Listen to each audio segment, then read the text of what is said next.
Jesus, we just come to you, Lord. I pray, Lord, that we come with humility in our hearts today, Lord. And I pray that you can just do a work wherever there's a work that needs to be done, Lord. And I pray that people get filled today with your spirit, Lord. Revelation. Lord, I pray for revelation for this body, Lord, and in our hearts. For the things we go through every day, Lord, that you put our trust in you, Lord. There's an enemy who's after each one of us, Lord. But we believe in you more. You defeated the enemy, Lord.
everybody up there. You know, I'm a good one. How about yourself? Morning.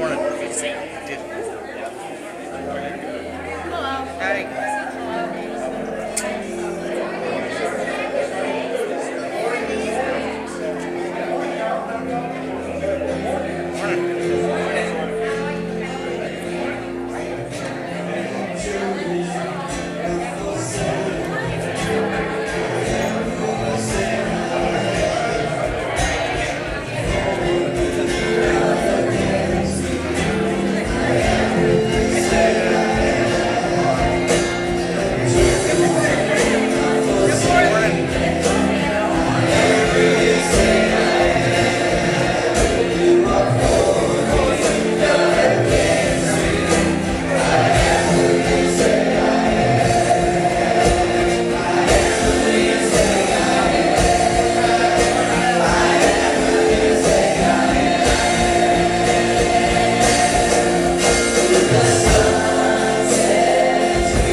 You know, I think a lot of people have figured out the secret of two services. And it's that you can sleep longer if you go to the second one. Last week, I was laughing because last week is the first time since October when we began two services that the second service was bigger than the first one. They're really pretty evenly split right now.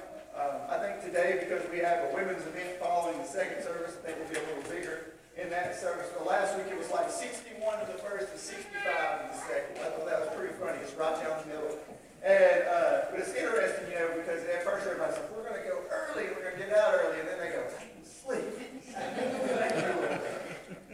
It's always good to think, I'm going to get up early until your kid stays up all night. And then you're like, I'm going to sleep late. You know what we talked about last week is that if you're going to do anything right, you've got to start right. And our emphasis this year is let's begin well.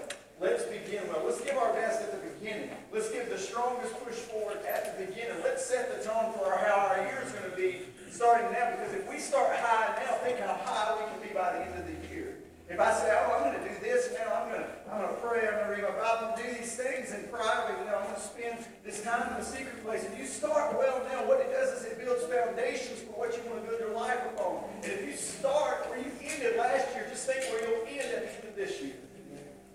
You know, if you want to fight well in the Christian faith, we talk about all these things about we want to gain ground, we want to do all this. But you know what? Sometimes it ain't about gaining ground. You know what it's about? Just stop compromising.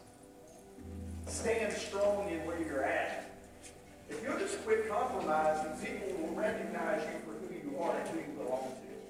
You don't have to be so strong. We need strong men. We need men who can battle. And that's one of the things with our Wednesday night thing that we've got going on for our men. We're going to develop strong men. But you know what? If you want to be a strong man, just quit compromising. Were you used to lie? Were you used to wouldn't pray with your children? Pray with your children. Where you used to maybe with lust over here, don't do that anymore. Just quit compromising. If you'll quit compromising, you'll win the battle. And if you win the battle, you'll win the war. And so, you know, we've got two things going on Wednesday night right now. At Wednesday night, first of all, if you don't know, we always have child care on Wednesday night. So if you come, you don't have to worry about that. We have child care here on Wednesday night. The next thing is we have a women's Bible study that started this past week. It's called The Quest. It's by Beth Moore. If you come in, you're getting in entry level right now, and it'll begin at 6:30 this Wednesday night again. And then men, we're doing a series called the 33 series, Authentic Manhood, based off the 33 years of Christ's life. And we just get started. There's a video portion. We watch that video, and then we split up into groups and we talk about that. And we started off with about 30 men strong Wednesday night. Just praise the Lord for that. But it's going to be great. We'll do Bible study again this Wednesday night, while we're doing the two studies this Wednesday night. And then a week from Wednesday night, we're just going to have a night where we just have worship. And we're probably going to have a baptism that night, so if you want to be baptized, if that's something that you want to go forward with, you can get with me. We have one already who wants to be, and they need to be baptized on a Wednesday night, so we're going to provide that. But we're going to go two weeks of the study, 1 week of just worship. 2 weeks of the study, 1 week of worship. We're just going to get stronger. It's just going to get get better. It's just going to get more powerful. So you be here, be part of that. And then the other thing today, there is a women's luncheon after the second service. Immediately following that, if you didn't bring anything, don't worry about that, ladies. You're invited to be there. There's plenty, and it's going to be a good time today, all right? Ushers, if you would, come forward at this time, and let's receive this morning's offering. I want to tell you this, and we don't talk about finances a lot, but thank you for your giving in 2018. In 2018, the church brought in $30,000 more than it's brought in any year that I've been here. And we're able to do more because people get it. We've helped families. We've been able to do things in the community. We've been able to do things that we would never be able to do. And it's just proof that things are healthy and that you trust the Lord for your finances. So thank you for that. It's a big thing for us. I'm very grateful that you would believe that God, number one, is going to bless you for it. So let's pray this morning. God, we love you. We thank you, God, that you're pouring out your blessing, God. And as you pour out your blessing, we're giving out the blessing. Lord, when you give us in our left hand, we give out to our right hand. Why? Because we're super generous, because we know you would be God. And Lord, I don't have to worry about anything. I just have to believe and trust you and believe that you have got great things for those who put their faith and their trust in you, God. And I'm learning more about your character, God.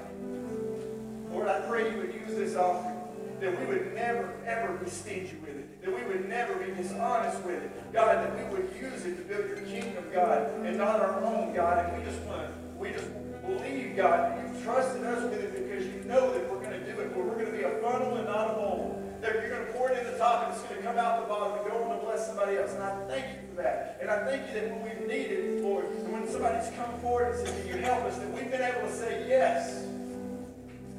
And Lord, we can build a vision off of what you bless us with financially. So thank you, Lord. Thank you for those who sow into this ministry. I pray you would open up the windows of heaven and pour out a blessing that they cannot contain. And I'm not just talking about financial, Lord. I'm talking about emotional, spiritual. Bless their families with good health. Thank you for today, God. Lord, help us to start well. In your name I pray. Amen.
In the book of James, it says, if there's any sick among you, let them call for the elders and let them come forth and anoint him with oil, and the prayer of faith will lift him up. And we, from time to time, we open this up. Is there anyone this morning, you said, Pastor, I'd like to come forward and be anointed with oil. I've got something going on, and it would just be good if the elders would pray for me this morning. Is there anybody this morning I would love a chance to pray for you?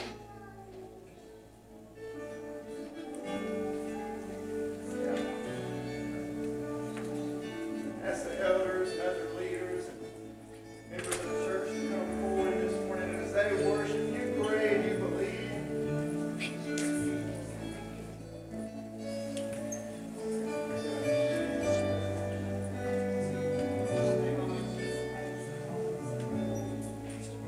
Lord, it's for Annie, this morning.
Whatever exists. This version of the Lord that's used Hebrew version of the word Lord, it speaks to the immensity of God. We're not talking about a small God. We're not talking about little g God. We're talking about a great big capital letter Lord. It's hard for us to understand sometimes. You know, it's interesting too. David had been a shepherd. He's writing this psalm. And you know, he understood the role of the shepherd. He says, the Lord is my shepherd. And David had been a shepherd, and he could have written this story from the perspective of the shepherd. But he doesn't. He writes it from the perspective of the sheep. Why? Because David understood the role of the shepherd. And David realized that what he had been to the sheep, God had been to him. He had been their caretaker. He had been their provider. He had been the one to walk with them. But he realized when he was sitting there that in this relationship, he was not the shepherd anymore. He was the sheep. See, which is interesting, too, because in the Bible, humans are referred to as sheep over 200 times. And that would be the relationship that God would use. When Jesus came, what did he say? He said, I'm the good shepherd. In other words, he understood. So you say, oh, if I'm a sheep, then you know what? I need to know some characteristics about sheep here. Don't get too excited because they're not too good. All right? Here we go. Number one, sheep are stupid. They are. They are. Sheep are dumb. In the circus, have you ever been to the circus? They train animals to do all kinds of things. They'll teach a bear to ride a bicycle. You ever seen that? It's pretty funny. These huge bears riding this bicycle. They'll teach elephants to rear up, and they'll kick a ball around. They can even teach mice to run in a maze. You know, you teach monkeys to do things, and you think that wouldn't be possible. But you know, you don't ever see anybody come out and say, you want to see my trick sheep? Watch what they can do. It's because they do their own thing. They're not intelligent creatures. I saw this video, and I wanted to show it to you, but I didn't put it in here. And it's this hole in the ground, and it looks like just this guy walks up to him, and he starts digging off into this hole. And next thing you know, he's got a set of legs. And he's pulling on these legs, and you start seeing, like, oh, he's getting the sheep out. He must have died. No, he pulls this ginormous sheep out of this hole, and it's alive. And I'm like, that's it right there, man. That's me on some days. I just fell in the hole, and I gotta have somebody to grab me from my ankles and yank me back into reality. We're dumb sometimes. Think about it. Sheep do stupid things. How many times have we looked back and regretted how we behaved? Man, I shouldn't have said that. In marriage, it happens often. I'm probably one of the most sheepish in my marriage than any other part of my life. You know, you're just doing something, and you say something, you're like, oh, that's not going to be good. You might as well shot a bullet at your fire. I mean, they come out flailing and fighting, and then things are being said, and we're stupid, we do stupid things. Maybe it's something we said, or maybe it's this. How many of you have ever been prone to a decision? You make a decision, but you make the wrong one, but you make it over and over again. I say it all the time, it's like this. It's like tripping over a rake in your garage, and then not ever picking up the rake, and the next day you trip over, and the next day you trip over, and eventually, who's the dummy? It's the sheep. It's funny, we just have these habits. It's like, oh, I know this is not good for me. But what do? I keep doing the things that aren't good for me. We, like sheep, we need the grace and the guidance of the shepherd. Can you imagine if we didn't have the Lord? We do all stupid things. It's nice if I can go to the shepherd and he can make it better. Look here, the next one. Sheep are dirty. That's sick. You know, the cat, when it was thought up and designed by God, it came with its own cleaning mechanism. It does. You don't see cats just filthy. They're pretty gross, but they clean themselves with their tongue. You know, and they're pretty clean animals. But sheep aren't like that. And you know, out in Israel, where a lot of this story takes place, it's dusty out there. It's not green, lush pastures all the time. And those sheep, they lay in that dust from that overeaten field, and they get dirty. And you know what happens to them over time?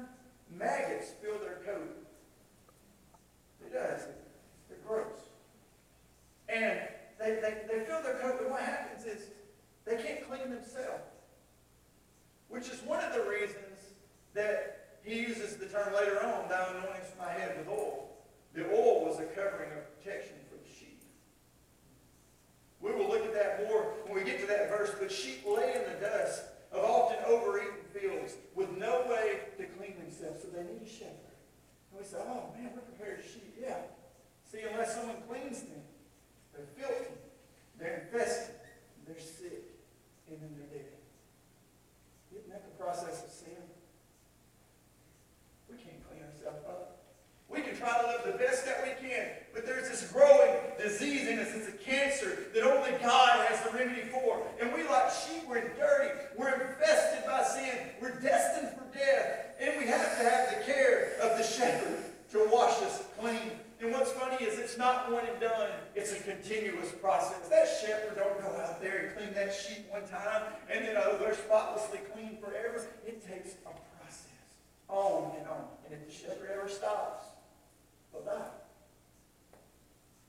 And you start saying, man, I really am a lot like that. And what's interesting in Romans 7, it kind of talks about this because, we have this continuous process of doing the things that we don't want to do. And in Romans chapter 7, he says, the things I want to do, those are not the things I do. And the things I don't want to do, man, those are the things I do. Why? Because even for Paul, it was a continuous process of having to go back to the shepherd and say, make me clean.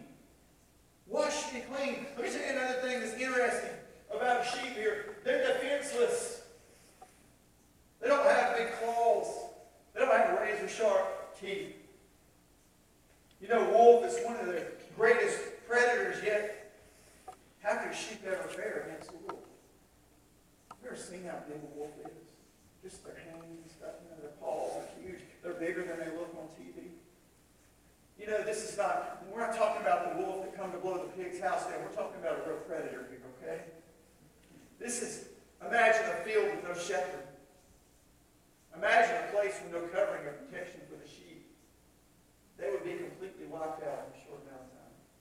The shepherd wasn't there. Who would be there to protect them? If we were left to ourselves without the covering of a Savior, our shepherd, we would be exposed to all the attacks of the enemy. Attacks that threaten to take our life. See, we're like these sheep, guys. We don't want to be, but we are. We make dumb decisions. We get in dirt that we can't get clean from. And then we're defenseless. If it wasn't for God's protection, we would be exposed to everything that would be able to attack us. That's why when people choose to walk away from God, they go out there and they're hit with everything. All of a sudden they've got addictions. All of a sudden they got problems. All of a sudden they got things. And what's bad is they can't get themselves clean. And they don't even think they need to be clean. But they're out there and they're just drinking out of the world. Remember the prodigal son. He goes out there. He goes on his own. And he just starts eating everything he can get. Oh, I'll have a little prostitution over here. I'll have a little drinking over here. I'll have a little partying over here. Till I have nothing and I'm laying eating the slops of pigs. No, wait. I can't even have the slops of pigs because my master, because I'm a slave now, won't let me have it. But it looked good. And sheep are defenseless. Everyone needs a shepherd to guide them. He provides direction. The Hebrew used shepherd in the same word that's derived friend. This is like the word shepherd here in Hebrew is the same word that we derive friend from. It has to do with someone who has a relationship with us, yet he takes care of us, but he's also our friend.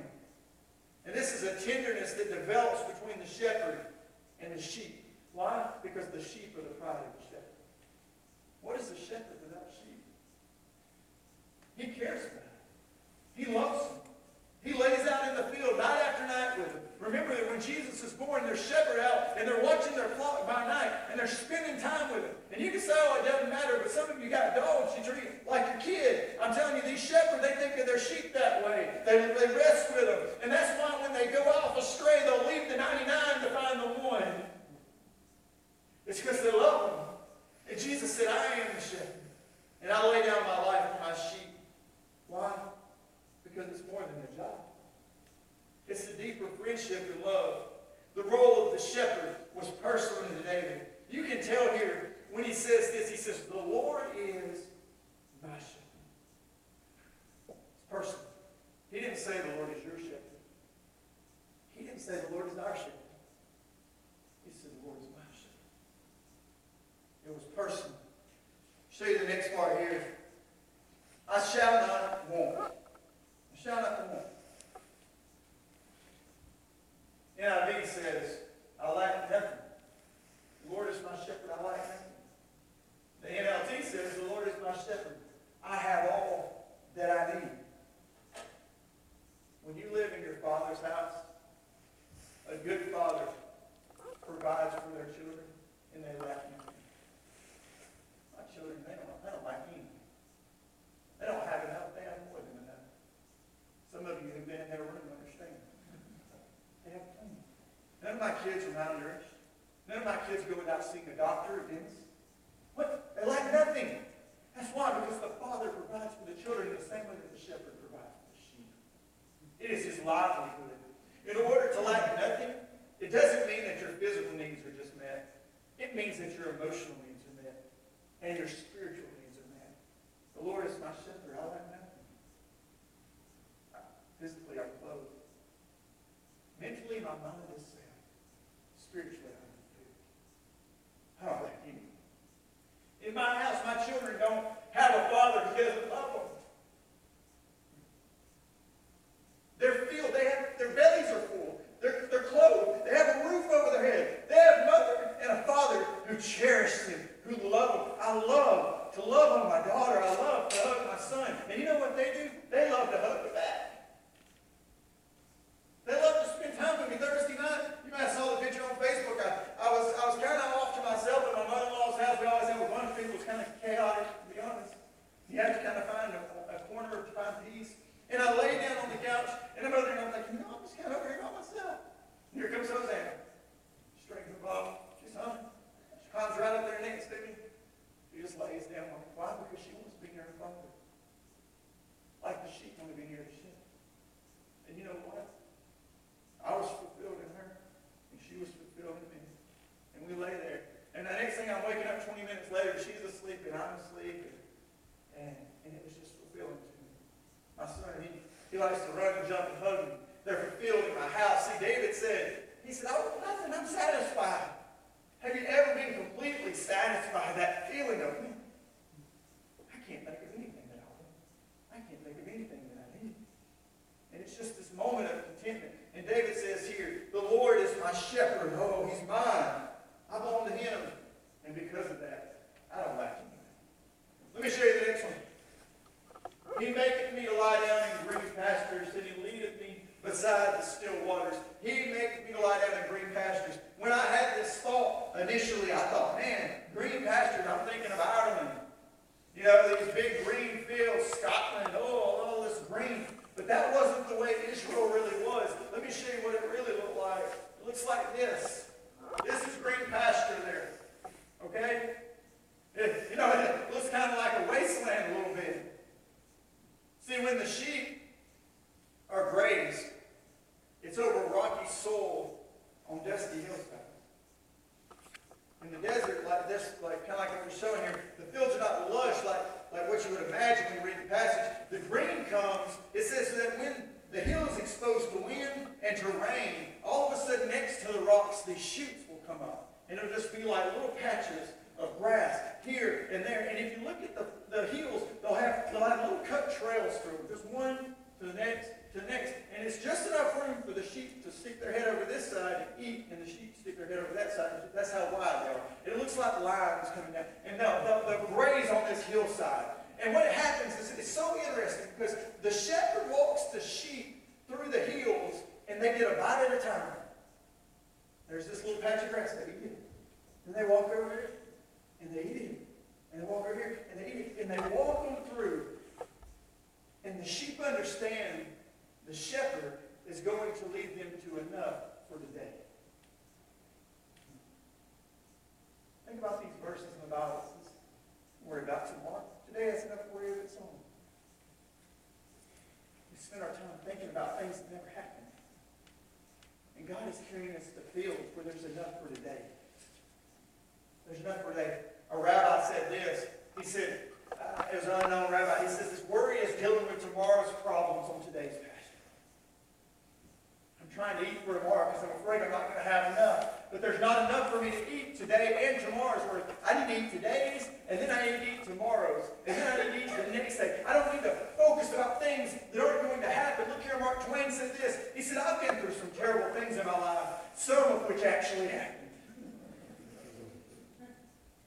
we can lay awake at night and worry about 100 things that might happen to us. And the majority of them never do. You have bad days. Sometimes you go through bad seasons. But you don't have a bad life.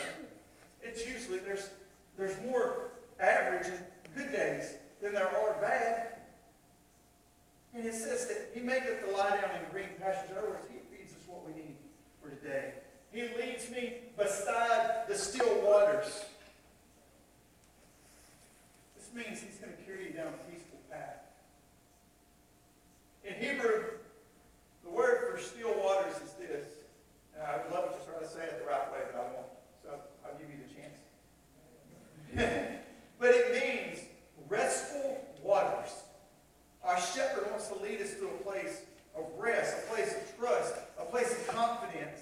A place where you can rely on him and focus on him without anything that will distract you. He wants to take the heavy load from your life and replace it with everlasting peace and rest. And we look back at that other passage and we think, you know what? I can't lift the weight for a year ahead of time, but I can lift the weight for today. Oh, but what if we catch the flu? Oh, but what if my kid gets sick? Oh, what, you know what you'll do with it when it comes. But you can't focus on 6 months from now. You're eating today's pasture for tomorrow's problem. Look here. Matthew 11:28-30. Come to me. I love that first of all because he says, don't take it on yourself. Come to me, all who are weary and heavy laden, and I will give you rest. If you don't obey the first part, you can't get the second part. Come to me. Take my yoke upon you and learn from me, for I am gentle and humble in heart. Look, and you shall find what? Rest for your souls. For my yoke is easy and my load is light. I'm going to lead you quiet waters. Another important thing to note in this verse is the fact that we need water.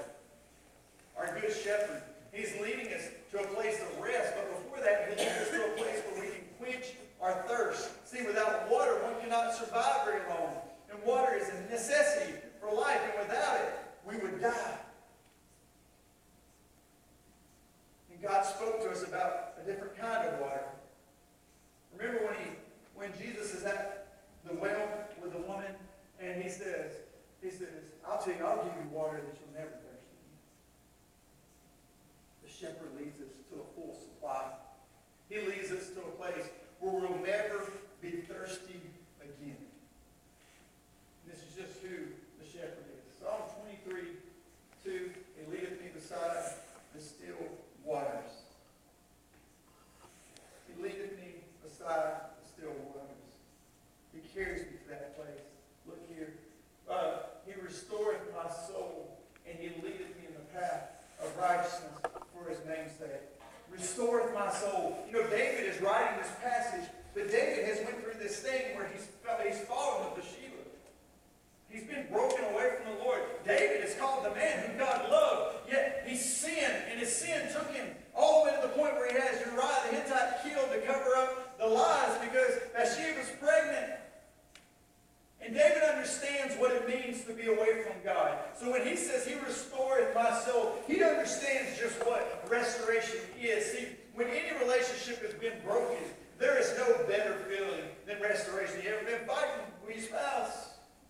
Sure is nice when it finally works itself out. Amen? Amen. It's a little lonely when you're at odds with one another. The house ain't quite big enough when there's a problem. It don't matter how many square feet you've got. You can't find a crevice to hide. That's when I go to the sheep pen. Yeah. Get the sheep pen and hide out. I'll tell you, when it's time for supper, you're going to want to be in the right relationship. Oh my goodness, I don't like trial. I like restoration. When you've been exhausted through a situation and God brings you through the other side, and the worry that you had yesterday is not present today, I'm telling you, restoration feels pretty good. You ever been that thing where you were worried to death about a doctor's appointment, and then you get to the doctor and he says, everything's good, you're fine. That next night you sleep a lot better than the night before. No creature is more ready to go astray than a sheep, or more at loss to find its way back. The Bible says all of us, like sheep, have gone astray, and are still, what's bad is we're prone to keep on doing it, to into other pathways. But when God shows us error, He gives us repentance and brings us back to our duty again. And He restores our soul. And if He did not do so, you know what we would do? We would wander endlessly, undone and broken, looking for answers. Why do you think the world is grabbing at everything that's around them? It's because they want restoration. They want hope. They want something to fill their empty soul. And what they don't realize is that the one thing that they need is the one thing that they're avoiding, because their enemy is lying to them the entire time and saying, you need this, because if he can keep you chasing this, then you'll constantly be in need. The reality is, if you're lacking something today, you're probably pursuing the wrong thing.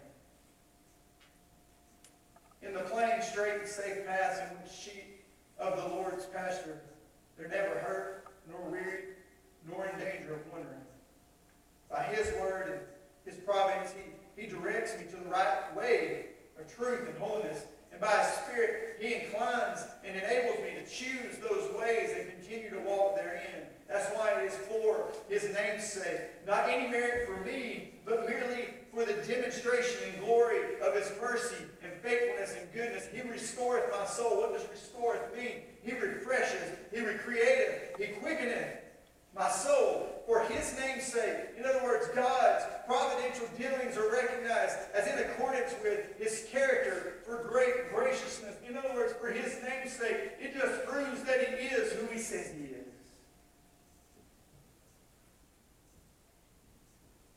Yea, though I walk through the valley of the shadow of death, I will fear no evil, for Thou art with me. Thy rod and Thy staff, they comfort me. The valley of the shadow of death, ever sound like a good place. And that's somewhat lost in translation a little bit. I think Hebrew is really just the place of dark shadows. I think when it was brought over, it became the valley of the shadow of death, which I think probably speaks more real to what's going on. But I know this about shadows, that if it's the valley of the shadow of death, there cannot be a shadow cast unless there is something to cast the shadow. The valley of the shadow of death meant I'm walking the very line of my mortality. You ever been close to death and didn't touch it? Some of you probably have. Where you were really, you knew that if things didn't change, you were over. I'm close to it. I feel its breath on my neck and it's blocking the light. But the interesting thing about a shadow is, a shadow may be a representation of something that exists, but the shadow itself doesn't harm you. He walks me through the valley of the shadow of death. The shadow of death ain't going to hurt me. It may scare me, but it will not kill me. I'm close to it. It doesn't have me. Why doesn't it have me? Because the shepherd doesn't walk me into the valley of death. He walks me through the valley of the shadow of death. He is the blocking of death getting to me. He is the one who allows what happens to me. He stands in between me and death. It kind of sounds like the cross of Christ. He goes to the cross for me and stands in place of what I deserve. He took on the valley of death so that I could walk in its shadow and be saved by His light. We want to live a life that goes from mountain to mountain. Love mountain times. When things are good, everybody's happy, everybody's healthy. But the reality is, if you're going to have a mountaintop experience, then you're going to have to go and travel through the valley at some point. Some of you have just came through valleys in your life, disappointments, things that didn't go the way you wanted them to go. But let me tell you, if you will learn in this season, what God is going to do is you can choose to die in the valley or you can choose to grow in it. Because the good thing about the valley is, although it's not pleasant to the body, it is the place of fertile growth. Everything that's on the mountain flows to the valley. The water starts at the top and it washes it all down. And then where's the most fertile soil? In the valley. Where is the coolness of day? In the valley. It's down there. That's where we grow. The richness of the mountains washes down and it settles in the valley. There are shadows in the valley. The view's not good. And you know what the thing about the valley is that when you're walking in a valley, it would be rather lonely. But the goodness of the valley is while you're walking through the valley of the shadow of death, or dark shadows, you're accompanied by the shepherd. And I'll speak this in all honesty and from a place of knowledge. In your hardest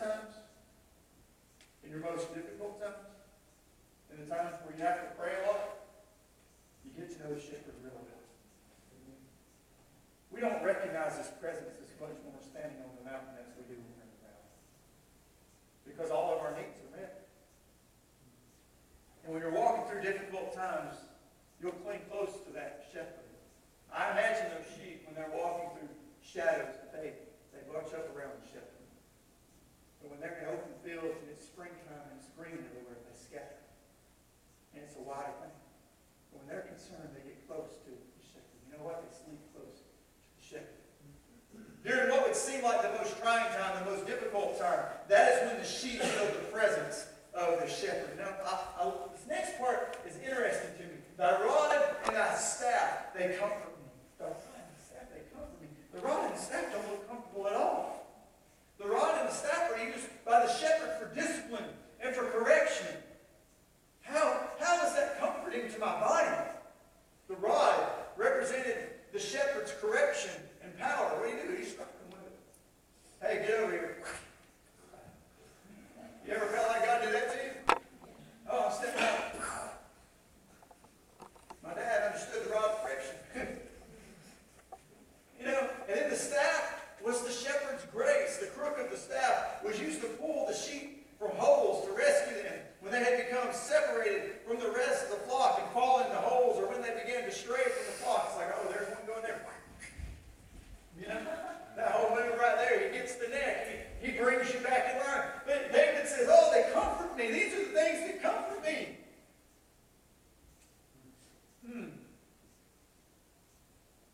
Why? David understood this in his saying, your correction and your guidance. Show me that you love me.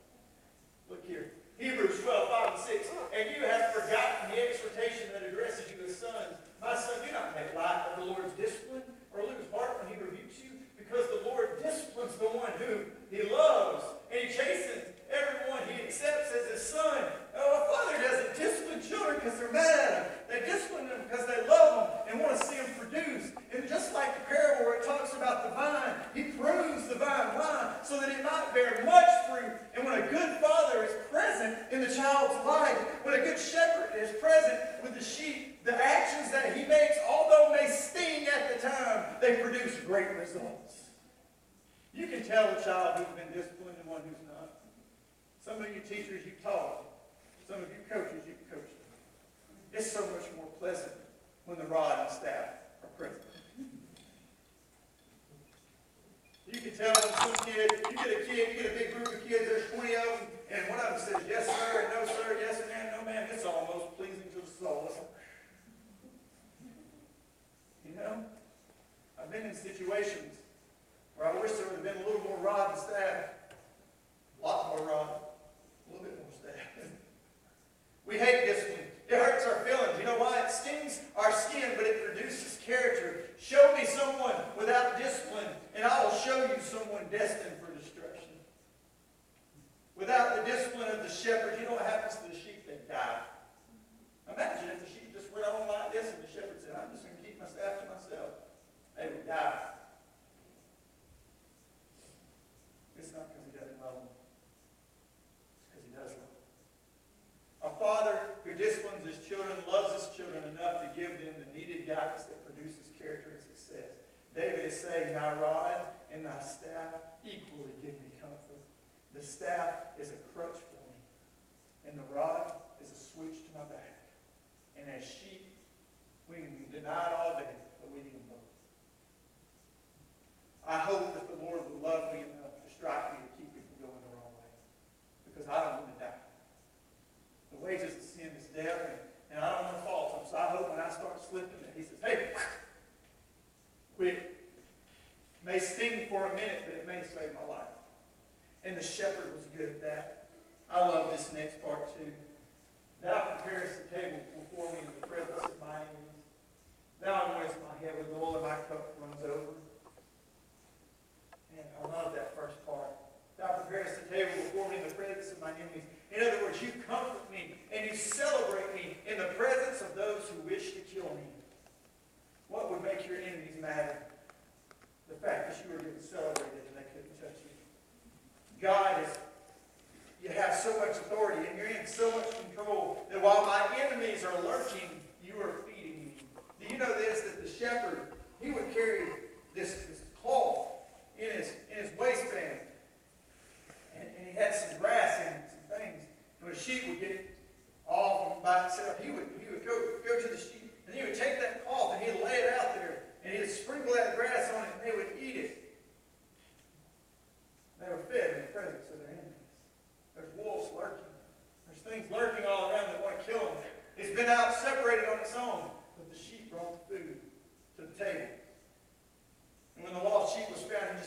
and sprinkle that on there. And that way the sheep could eat because it's been hungry. It's been out on its own. The enemies, they're going hungry. Why? Because they can't get to the sheep. Because the sheep are under the covering of the shepherd. And the wolves and predators are present. But while they're present, they're not able to get to them. Why? Because they have the shepherd's covering. And the sheep is able to eat. You know, in this situation with our government, with everything that's going on, maybe recession is an enemy. Maybe doubt is your enemy. Maybe insecurity is an enemy. Maybe even this government shutdown is affecting you and it's an enemy. But let me tell you this. You're still getting 3 meals a day. You have a roof over your head. There are clothes on your back. Why? Because He prepared the table for you in the presence of your enemies. You're not going without. We've had tough times growing up. We had some tough times. We always had it. And in America, if you can't get fed here, you can go somewhere else and get fed. There's places to go. He prepared the table for me in the presence of my enemies. The next part is, thou anointest my head with oil and my cup runneth over. There are 3 reasons why the sheep receive a daily anointing of oil. It goes like this. Bugs, butts, and cuts. When we say butts, I mean they headbutt each other. I know, you're thinking other things. Bugs. This morning, sheep are particularly susceptible to flies landing on their noses. These flies travel up the sheep's nose and lay eggs, which in turn turns into worms. They can burrow into the animal's brain. Sounds good, doesn't it? Then the sheep will bang their heads trying to get rid of the irritation, and they can die from this.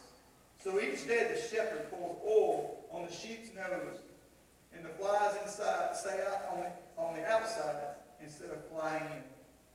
I don't know about you, but I certainly have a lot of daily irritations buzzing around my head.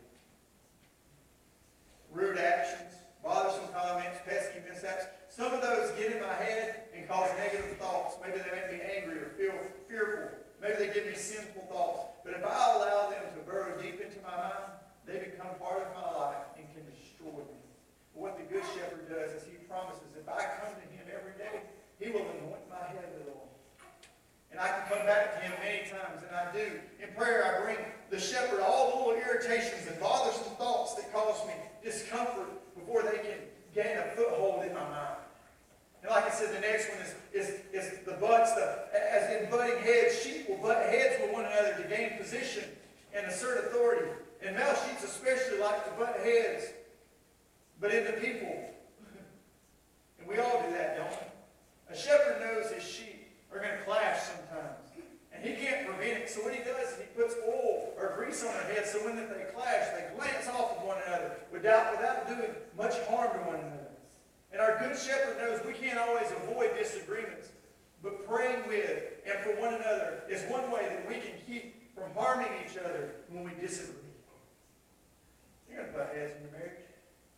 You don't need to do lasting damage. And the only way you're going to do that is if you pray and He anoints your head with oil. The other thing is cuts. Sheep live outdoors with barbed fences, thistle, rocks, sticks, predators. It's not a kind, gentle setting. Even the greenest pastures have hazards. So shepherds check their sheep each day, sometimes morning and evening, to look for wounds that need attention. Adding oil to the wounds brings healing. And we live in a dangerous world where we get wounded, sometimes daily. And one of the worst sayings from childhood is what? Sticks and stones may break my bones, but words will never hurt me. That's a lie. Words not only will hurt you, they'll define you if you let them. You're stupid. Oh, I'm stupid. You're never going to be good enough. Oh, I'm not worth nothing. The reality is that words hurt. Words can and do hurt us. They cause wounds that can go much deeper than sticks and stones. Wounds that only the Good Shepherd can heal.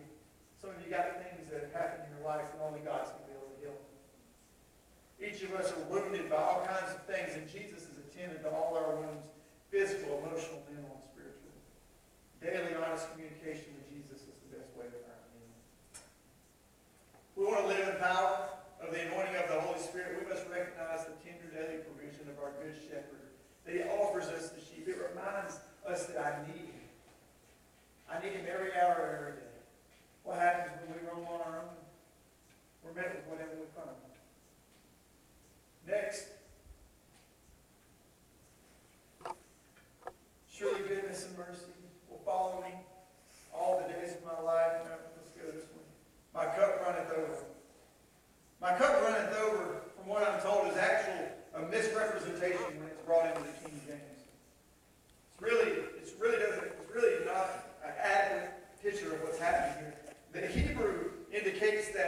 cup satisfies me. In other words, it leaves me lacking nothing. I don't have an overabundance, and I don't have an inadequate supply. The English, it has to kind of pick and choose words. So it says, my cup runneth over. And that's great. We think of abundance. But God, what it's saying here is it says that I have the perfect amount. I want not, nor do I waste not. See, at Thanksgiving, we have an abundance. We overflow. And what happens to a lot of that food? It gets thrown to the dogs. And that's okay sometimes. We'll spill over and we'll bless somebody else. But this makes so much more sense because God is not a God of waste. So what does he do? He's not necessarily giving a cup that runs over. He's given one that is the exact amount you need. And you know what? There's no other person that can say, this is exactly how much you need. I may know April well, but I don't know the exact amount. So what do I have to do? I have to give an abundance in every area that I can. But God is not that way. He can know us so intimately that he knows exactly how much we need. As much as I like the idea of having more than I need, if I have more than I need, unless I share it, it's going to go wasted. So the Hebrew indicates that the shepherd knows me so well that he provides for me until I am completely satisfied in him. Here we go to the next one. 23:6. Surely goodness and mercy shall follow me all the days of my life. One version says this. It says, surely goodness and mercy will pursue me. Follow seems passive, but pursuit is active and direct. I like it. God's goodness will pursue me. Why? Because it's a natural overflow from the shepherd. He leaves the 99, and then he finds the one, and he rejoices when they come back to the flock. All the days of my life, in other words, I'm pursued by his goodness and mercy. The thing about something following you is that you are not always aware of its pursuit. Surely goodness and mercy shall pursue me. Well, I don't know everything that's chasing me from behind. But there are days when you feel lonely. But cheer up. Goodness and mercy are pursuing you. Oh, I don't feel his presence today. Just wait. It pursues you. The shepherd pursues the sheep, even when the rebellious sheep don't want to be found. The last one. Surely goodness and mercy shall follow me all the days of my life, and I will dwell in the house of the Lord forever. My question to you is this today. Do you know the shepherd? Do you know him? Jesus, when he came, he said this. He said, I am the good shepherd. I know my sheep, and my sheep know me. Just as the Father knows me, and I know the Father. And I lay down my life for the sheep. Look here. We go to verse 25. Jesus answered, I did tell you, but you do not believe. The works I do in my Father's name testify about me. But you do not believe because you were what? Not my sheep. My sheep listen to my voice. I know them, and they follow me. I give them eternal life, and they shall never perish. No one will snatch them out of my hand.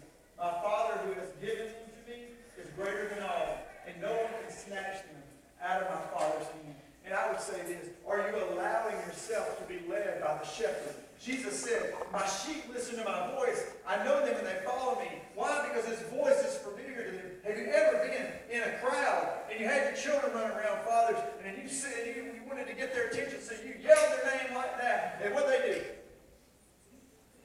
Why? Because they know your voice. They recognize it. And I tell you, the sheep that belong to Jesus recognize his voice. They go after him. See, Psalm 23 is a psalm for living. It's a psalm for today. Sheep are rebellious, unintelligent, dirty, and defenseless. It's through the care of the shepherd that they prosper and live. Randy and your team, you guys can go ahead and come up. But what I want you to understand is they have to understand that there's a reliance on him that allows them safety, prosperity, and freedom. Sure, the sheep have the opportunities to venture out on their own. But when they do, they will trade a moment of prideful freedom for death. You know that sheep when it takes out its own and sees all those open fields and it's like, oh, this is going to be great. What they don't see is the destruction that is waiting on them outside of the care of the shepherd. There's enemies waiting, lurking right outside of the protection of the shepherd. That they can't cross the shepherd, but the sheep have the option to wander away. Chris, you can put that back up there. I still have a couple verses, brother. Proverbs 16:18. It says, pride goes before destruction, and a haughty spirit before a fall. If we're not careful, we'll take ourselves out of the protection of the shepherd. James 1:12 said, "Blessed is the man who perseveres under trial, for once he has been approved, he will receive the crown of life the Lord has promised to those who love him."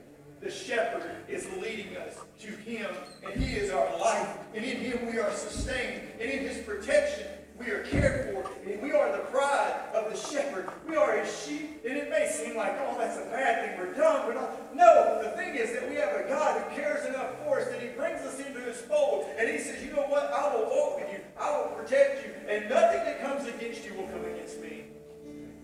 We will dwell in the house of the Lord forever. And what I would say this morning as we're standing together is, have you allowed yourself to dwell with the shepherd?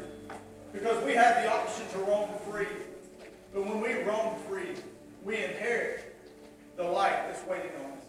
And when we live under the care of the shepherd, you don't have to worry about what you're going to eat. When you live in the care of the shepherd, you don't have to worry about where you go to sleep. You don't have to worry about when you close your eyes, is something going to attack you, is something going to kill you. When you live in the care of the shepherd, all the worries are the shepherd's. It's not the sheep's worries. The things that you don't understand, you don't even have to understand. Why? Because you live in the provision of the shepherd.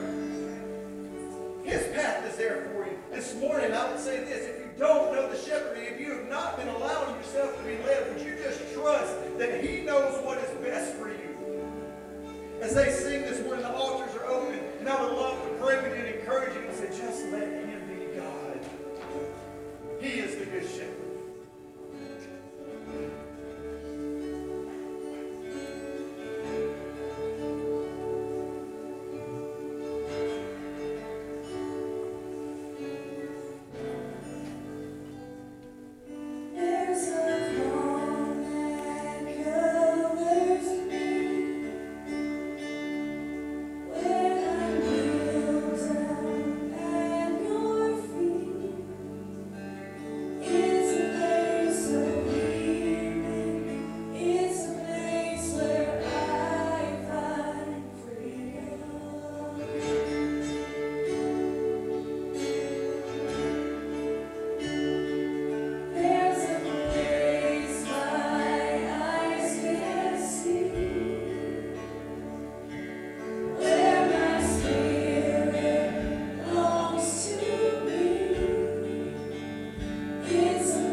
covering, God.